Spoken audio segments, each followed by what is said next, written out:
అప్పిరెడ్డి పొరుగు మంటల్లో కలిసిపోరాదిరా.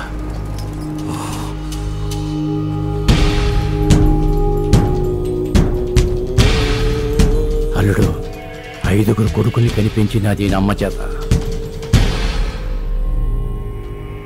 పాండవుల లెక్క ఊళ్ళో వెళ్తారనుకుంటే నా 3 కొడుకుల్ని ఒకే దినాన ఆ రాజన్నగాడు మట్టిలో కలిపేసినాడప్ప. నా 4వ కొడుకు ధర్మం అటేపే ఉందనాయన అంటూ నాకే నీతులు చెప్పడం మొదలుపెట్టినాడు. చివరికి ఆని కుత్తుక కోసి ఏడ పండబెట్టేదాకా ఆ గొంతు ఊకొల. ఈ చెత్త సన్నాసి వాడు ప్రాణబిచ్చబెడితే బతికొచ్చినాడు.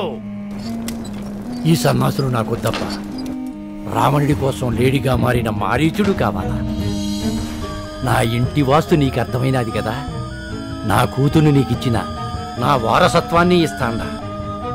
నా ఆస్తి నీదే, నా పగ నీదే.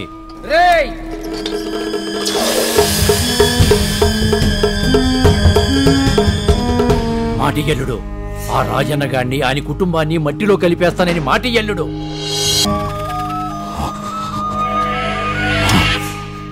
అల్లుడి మీద మోసైతే ఆస్తి నైనా పొగ మాత్రం నాదే.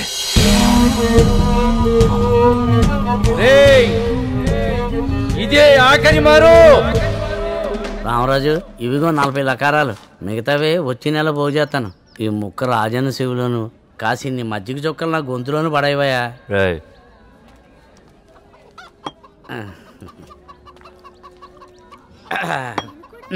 ఇంతకీ నీ పెళ్ళెప్పుడు?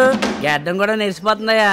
మా ఊళ్ళో మంచి సంబంధం ఉంది, నువ్వు అంటే ఓకే చేస్తాను. మరి గొంతు తడిసిందిగా, బయలుదేరు. డబ్బులు ఇంటికి పంపాయి. నేను ఇప్పుడు తప్పేం మాట్లాడాను రా, పెళ్ళి కదా చేసుకోమన్నానా? మీకు మ్యాటర్ తెలియదు అనుకుంటా. మహాలక్ష్మి అని ఆయనకు సెల్ ఉండదండి. ఆ అమ్మికి చేయకుండా ఏం చేసుకుంటే బాగోదు కదండి. మరి చేసేయచ్చు కదా. జాతకం ఏమైనా దోషమా? గ్రహాలు కూడా చేతులు ఎత్తేసినాయి. మొక్కని దేవుడు లేడు, చేయని పూజ లేదు. తయారీ క్రీస్తు శకం 600వ సంవత్సరం నుంచే ఉంది. రూపాయి అనే పేరు వెండి నాణెం నుండి వచ్చింది. సంస్కృతంలో రూపిక అంటే నాణెమని అర్థం. ఈ పేరు మీదుగానే రూపాయి అనే పేరు కూడా వచ్చింది. ఢిల్లీని 1540 నుంచి 1545 వరకు పరిపాలించిన షేర్ షా సూరి ప్రవేశపెట్టిన వెండి నాణ్యాన్ని మొట్టమొదటిసారిగా రూపాయి పేరుతో విడుదల చేశారు. ఈ రూపాయి బరువు సుమారు 11.34 గ్రాములు ఉండేది.